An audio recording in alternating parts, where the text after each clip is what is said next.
로마서 2장 1절부터 16절까지 로마서 2장 1절부터 16절까지를 교독하시겠습니다. 그러므로 남을 판단하는 사람아, 물론 누구든지 내가 핑계치 못할 것은 남을 판단하는 것으로 내가 너를 정죄함이니 판단하는 내가 같은 일을 행함이니라. 이런 일을 행하는 자에게 하나님의 판단이 진리대로 되는 줄 우리가 아노라.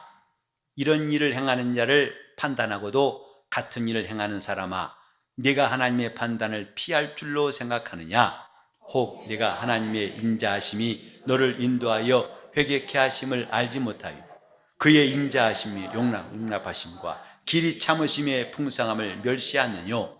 다만 네 고집과 회개치 아니한 마음을 따라 진노의 날, 곧 하나님의 의로우신 판단이 나타나는 그 날에 임할 진노를 네게 쌓는도다. 하나님께서 각 사람에게 그 행한 대로 보응하시되 참고 선을 행하여 영광과 존귀와 썩지 아니함을 구하는 자에게는 영생으로 하시고, 오직 당을 지어 진리를 좇지 아니하고 불의를 좇는 자에게는 노와 분으로 하시리라. 악을 행하는 각 사람의 영에게 환난과 공고가 있으리니 첫째는 유대인에게요 또한 헬라인에게며, 선을 행하는 각 사람에게는 영광과 존귀와 평강이 있으리니 첫째는 유대인에게요 또한 헬라인에게라. 이는 하나님께서 외모로 사람을 취하지 아니하심이니라. 무릇 율법 없이 범죄한 자는 또한 율법 없이 망하고, 무릇 율법이 있고 범죄한 자는 율법으로 말미암아 심판을 받으리라. 하나님 앞에서는 율법을 듣는 자가 의인이 아니요 오직 율법을 행하는 자라야 의롭다 하심을 얻으리니, 율법 없는 이방인이 본성으로 율법의 일을 행할 때에는 이 사람은 율법이 없어도 자기가 자기에게 율법이 되나니, 이런 이들은 그 양심이 증거가 되어 그 생각들이 서로 혹은 송사하며 혹은 변명하여 그 마음에 새긴 율법의 행위를 나타내느니라. 곧 내 복음에 이른 바와 같이 하나님이 예수 그리스도로 말미암아 사람들의 은밀한 것을 심판하시는 그날이라. 아멘. 예수를 믿는 사람들이 가장 찔리는 말씀 중에 하나가 이 본문입니다. 하나님께서 우리에게 믿음을 주셨지만은 그 믿음을 어떻게 실천하는가? 이를 잘 실천하면 자기 영혼에 유익이 있지만은 그렇지 않으면 오히려 하나님께로부터 진노를 피할 수 없다는 사실도 성경에 말하고 있습니다. 우리가 예수 믿기 전과 예수 믿은 다음에 달라진 것이 있다면 뭐냐면 죄와 의에 대한 관념, 분별력입니다. 예수를 믿기 전에는 사실 죄의 문제를 그렇게 진지하게 생각해 본 적이 없어요. 그냥 피하면 되는 겁니다. 안 걸리면 되고, 혹시 내가 죄를 지었어도 안 들키면 되는 거고, 또 구태여 남들이 나에게 지적하지 않는데 나 죄 지었수다 하고 자수하는 것 별로 똑똑하지 않다 얘기해가지고 이런 문제에 대해서는 그리 민감하지 않았습니다만은, 예수 안에 들어와서 우리가 하나님 말씀을 들으면서부터 이런 분별, 죄와 의에 대한 분별을 하게 되는 거죠. 이것은 종교인들도 똑같은 특성이에요. 종교인이 되면 될수록 그 안에 있는 법이 점점 강화되고 더 예리해지고 날카로워져서 다른 사람들은 그것을 그렇게 무겁게 생각하지 않아도 아주 중대한 문제로 취급하고, 그러니까 매우 그런 일에 민감하게 된다 이 말이죠. 다시 말해서 이게 죄가 되느냐 안 되느냐, 이건 큰 관심거리가 되는 겁니다.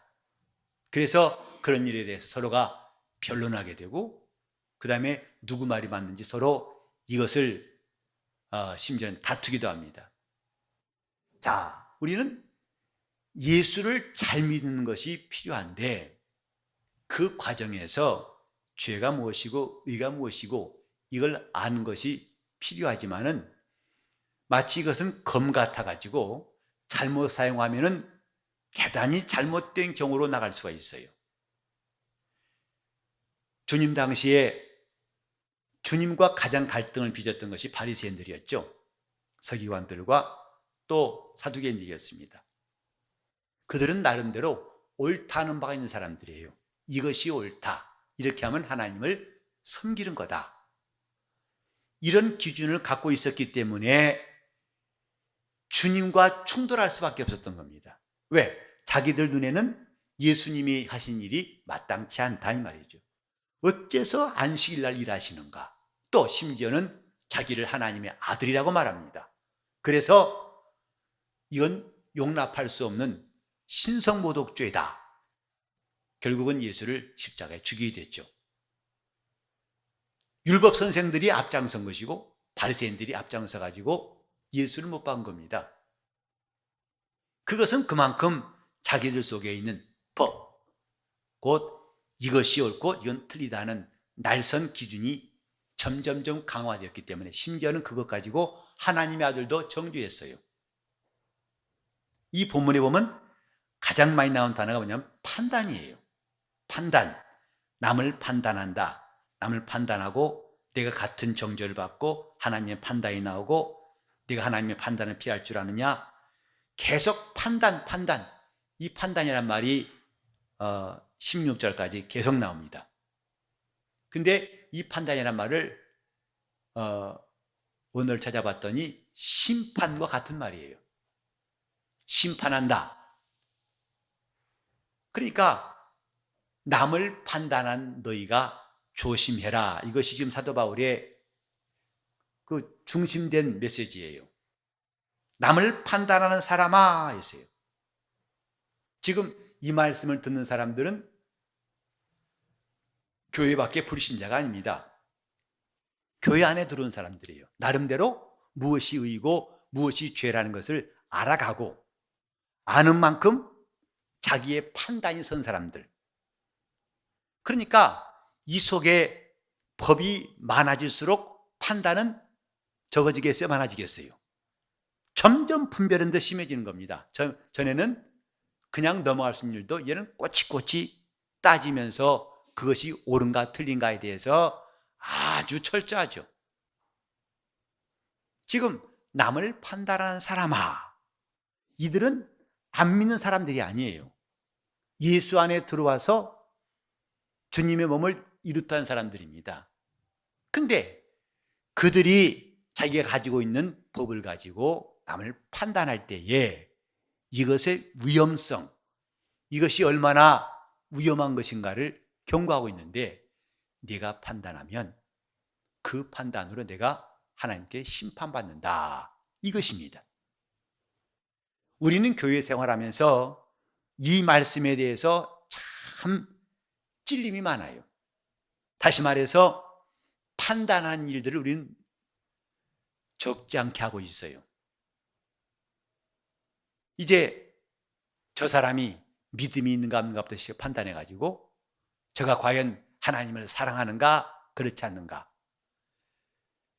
우리는 많은 사람들이 저는 별로 하나님 앞에서 쓸모없다고 여길지라도 나중에 주 앞에 설 때는 역전될 가능성이 많다 생각합니다. 이 땅에서는 의롭다고 생각했는데 하늘나라 가서는 전혀 주님 앞에서 대우받지 못한 사람 나올 수 있고, 또 이 땅에서는 별 수 없는 사람이었는데 하찮게 보인 작은 사람이었는데 그 나라에 갔더니 주님이 칭찬하시고 영광을 베푸신 사람도 나올 수 있어요. 우린 단적으로 예수님 말씀하신 것, 이 땅에서 지극히 작은 자가 하늘에서는 가장 큰 자니라 하신 말씀 기억하시죠? 사람들의 판단과 하나님 판단은 적어도 같지 않고 전혀 다를 수가 있어요. 이제 야고보 사도가 야고보 2장에 이런 말씀이 있어요. 너희가 교회에 들어온 사람 보고 옷을 잘 입은 사람 보면은 잘 대우해주고 일로 오시라고 환영하고, 좀 누추한 사람, 볼품없는 사람은 저쪽가 저 문 밖에 서 있으라고 한다. 그러면서 그 믿음의 외식을 꾸짖고 있어요. 너희가 어째서 외모로 판단하느냐? 이 본문에 나옵니다마는 11절에도 하나님은 외모로 사람을 취하지 아니하심이라. 하나님의 판단과 사람의 판단의 중요한 차이점 중에 하나 바로 이것입니다. 사람은 외모로 판단해요. 그러나 하나님은 그 중심을 살피신다고 했어요. 그가 얼마나 성실한지, 얼마나 주님을 사랑하는지, 얼마나 믿음 있는지 사실은 우리는 그 사람을 제대로 판단하기는 쉽지 않습니다. 하나님만이 그것을 제대로 판단하신 분. 그래서 성경에 뭐라고 하냐면 하나님은 의로우신 재판장이라 그랬어요. 저는 바울 사도가 왜 의로우신 재판장이 됐을까를 곰곰이 생각해 봤어요. 그 뭐냐면 이 땅에도 재판장이 있지만은 재판장이 다 의롭지는 않습니다. 이미 주님도 말씀하셨죠. 불의한 재판관에 대해서 누가복음 18장 1절에 말씀했죠. 그러나 하나님은 그 재판이 결코 한쪽으로 치우치거나 잘못된 것이 없이 의로우신 재판장, 의로운 사람은 의롭게 드러내시고 불의한 자는 반드시 그 불의함을 드러내시는 재판장이시다. 우리가 지금 판단함으로써 기준은 보통 우리 눈에 보이는 대로, 내 귀에 들린 대로, 누가 내게 말해준 대로 판단하기 쉽습니다. 그래 목사에게도 그릇된 판단이 참 많이 나올 수밖에 없고 또 그 판단을 한 다음에 나중에 몹시 후회할 때도 있어요. 그래서 제가 아침마다 기도할 때에 빠짐없이 하는 기도가 뭐냐면 나에게 하나님의 지혜를 주사 그 지혜로 판단케 도와주옵소서 하는 겁니다. 제가 지금까지 제 판단으로 해서 옳게 된 것도 있겠지만은 그러나 그것보다는 잘못된 판단이 적지 않았다는 것을 알기 때문에 어느 때부터인가 그런 기도가 나오기 시작했어요. 하나님께서 솔로몬에게 지혜를 주셔서 사람은 능히 판단할 수 없는 그 놀라운 수준 높은 판단을 하게 하셨는데 역시 판단은 사람의 지혜로 할 것이 아니라 하나님의 지혜로 해야겠다고 생각해서 작고 큰 모든 일에 나에게 하나님의 지혜를 주소서 하는 기도가 계속 나오게 됩니다. 우리는 지금 사람을 판단한 일이 결코 적은 일이 아니라 여기 본문에 비하면 5절에 보면 그날에 임할 진노를 내게 싼도다. 판단으로 끝나는 게 아닙니다. 그 뒷단계가 뭐냐면 하나님의 진노가 남아있다 이것입니다. 그래서 잠깐 우리 야고보서 4장 좀 보실까요? 야고보서 4장 11절과 12절을 읽어보시겠습니다. 야고보서 4장 11절과 12절 시작. 형제들아 피차에 비방하지 말라. 형제를 비방하는 자나 형제를 판단하는 자는 곧 율법을 비방하고 율법을 판단하는 것이라. 내가 만일 율법을 판단하면 율법의 준행자가 아니요 재판자로다. 입법자와 재판자는 오직 하나이시니 능히 구원하시기도 하시며 멸하시기도 하시느니라. 너는 누구가 한데 이웃을 판단하느냐. 아주 찔리는 말씀입니다. 너는 누구가 한데 이웃을 판단하느냐. 이것은요 두 가지 뜻이 있어요. 서로 내 판단이 옳았다 하자. 그러나 너는 판단할 권리가 없다는 거예요. 판단은 그분의 권리입니다. 서로 저 사람이 믿음이 없어. 근데 진짜 믿음이 없어요. 맞아요. 그러나 너는 그럴 권리가 없다 이 말이에요. 지금 나라가 대통령이 자격이 있느니 5%짜리 대통령이라서 막 국민들의 마음이 들끓고 있죠. 헌법에서는 아직까지 안 내려왔으니까 대통령이에요. 그러나 국민들의 마음에서는 이미 심정적으로는 당신은 우리 마음의 대통령이 아닙니다라는 말도 나옵니다. 지금 내가 맞게 말했어요. 판단을 잘했어요. 그러나 권리가 없다면 그것도 불법입니다.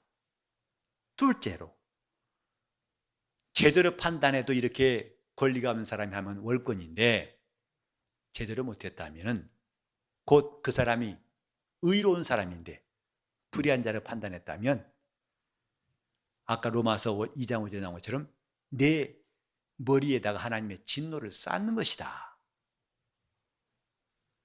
교회에서 판단 참 많습니다.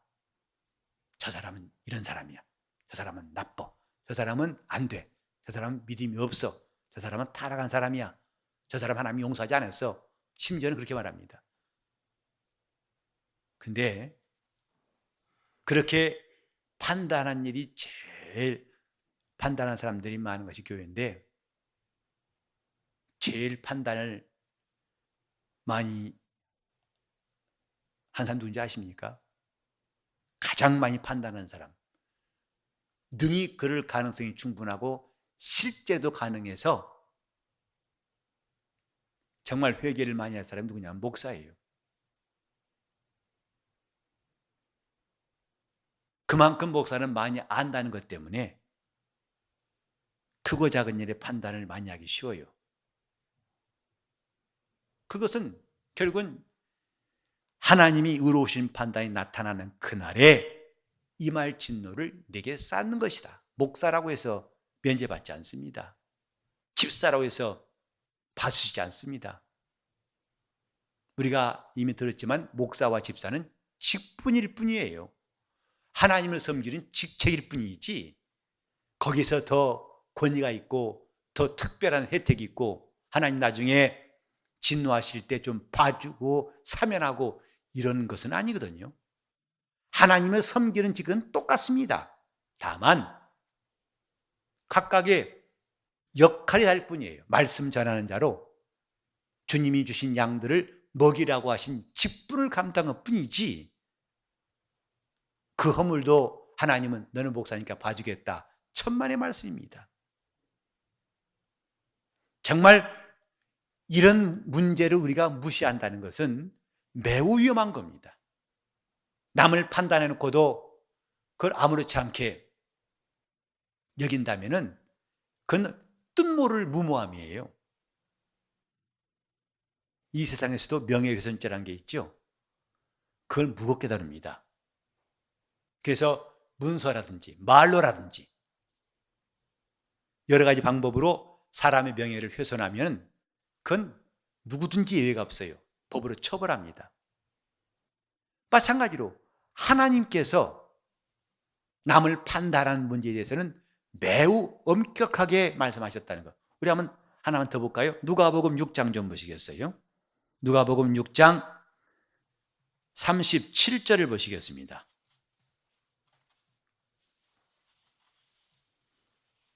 (6장 37절) 시작.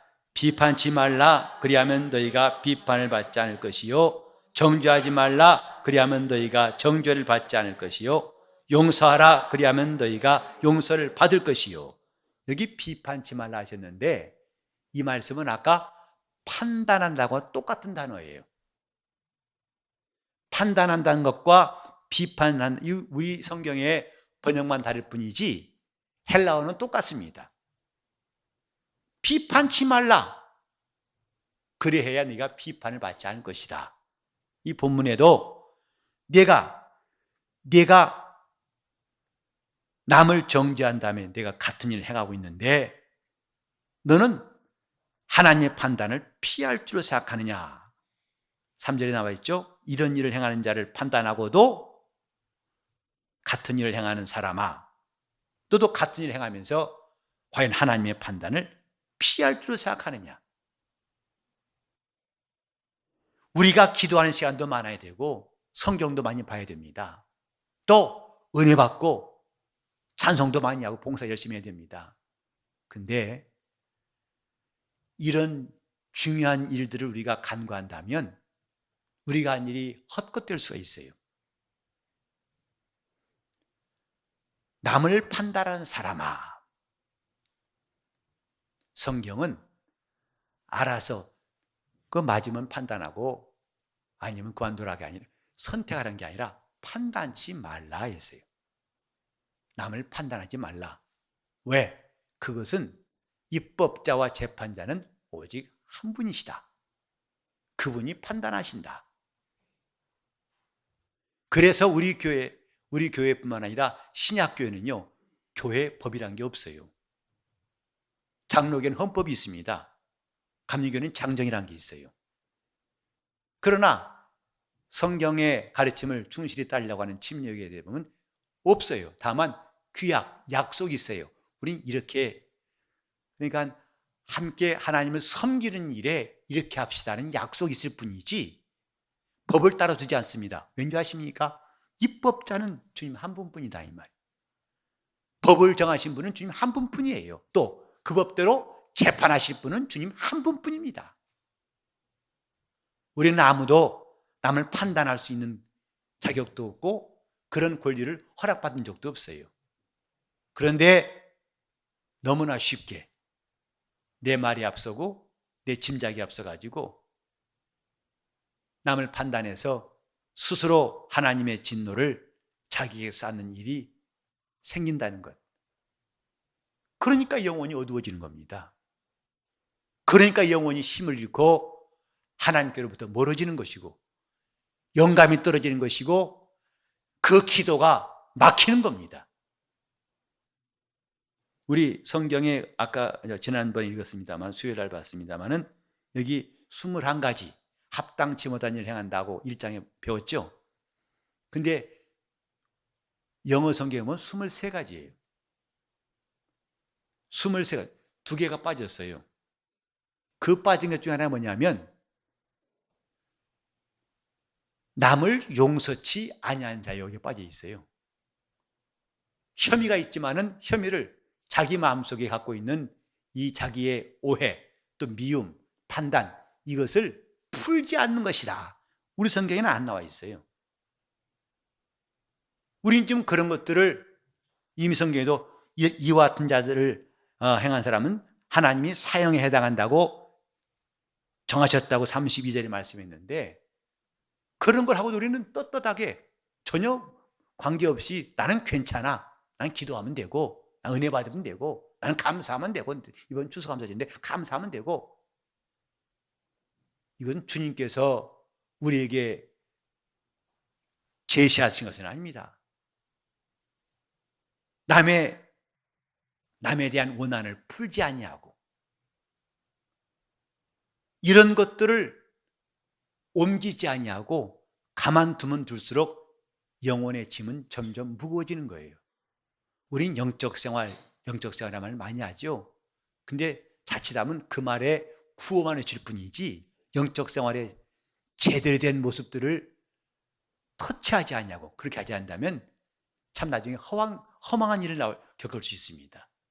나는 열심히 했는데 점수가 안 나와요. 어제 수능시험 본 학생들 가운데서 나는 열심히 공부했는데 점수는 안 나옵니다. 그럼 공부했던 것이 무슨 의미가 있겠습니까? 남을 판단하는 사람아, 판단은 그분께 있다. 하나님의 의로우신 판단이 나타날 때까지 우리는 참고 기다리라는 것이 성경의 가르침이에요. 그래서 우리 한번 다 같이 여기 4절 보세요. 4절 시작. 혹 네가 하나님의 인자하심이 너를 인도하여 회개케 하심을 알지 못하여 그의 인자하심과 용납하심과 길이 참으심의 풍성함을 멸시하느뇨. 이 말씀이 뭐냐면 우리는 다 이렇게 남을 판단해서 허물을 지고 있어요. 하나님 앞에서 그 진노의 날에 자기에게 그 진노를 쌓고 있습니다. 절망적이죠. 근데 동시에 하나님 우리에게 인자하심을 베푸셔서 우리가 회개케 할 수 있는 기회를 주셨는데 이걸 내가 알지 못하고 내 마음을 굳세게 해서 그걸 저버리고 밀고 나간다면 또 그가 인자하심과 용납하심과 길이 참으심의 풍성함을 베푸셔서 허물이 있을지라도 판단하에 내가 허물진 짐이 있을지라도 그걸 덜어버릴 수 있는 기회를 풍성히 주셨건만 나는 내 고집 때문에 나는 내 자존심 허락하지 않고 내 감정이 허락하지 않는다. 그러니까 안 할 테야. 결국은 의로우신 판단이 나타나는 그날에 임할 진노를 차곡차곡 자기 영혼에 쌓아두는 것입니다. 그날의 진노가 어떨 것인지는 그날에 가봐야 알겠지만은 그 전까지도, 그 진노가 임하기 전까지도 이 땅에서 신앙생활은 참 곤고하고 끝없이 앞에 안 보이는 터널을 가는 것처럼 그렇게 곤고할 수밖에 없는 것이 어김없는 영적인 현실입니다.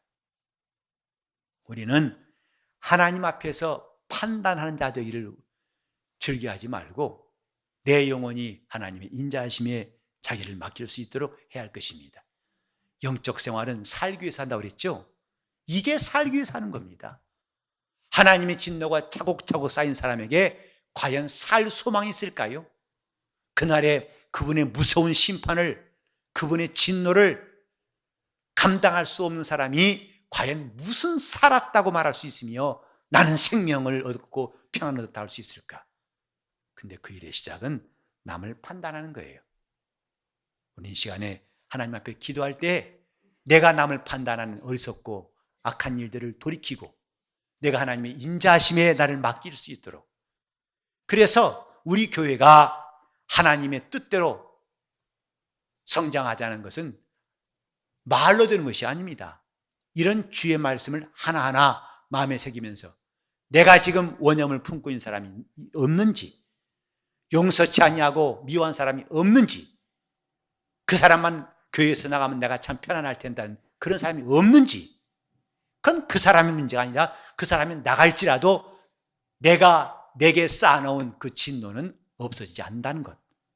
그건 주님 앞에 회개하고 그분의 인자하심을 의지할 때만이 비로소 해결할 수가 있습니다. 자기 영혼 좀 살립시다. 자기 영혼 좀 숨통이 트게 하고 자기 영혼 좀 주여 나 좀 살려달라고, 주님 내가 살고 싶습니다. 나는 기껏 잘한 것 같고 열심히 한 것 같은데 왜 이 모양인가, 그런 느낌 안 가시셨습니까?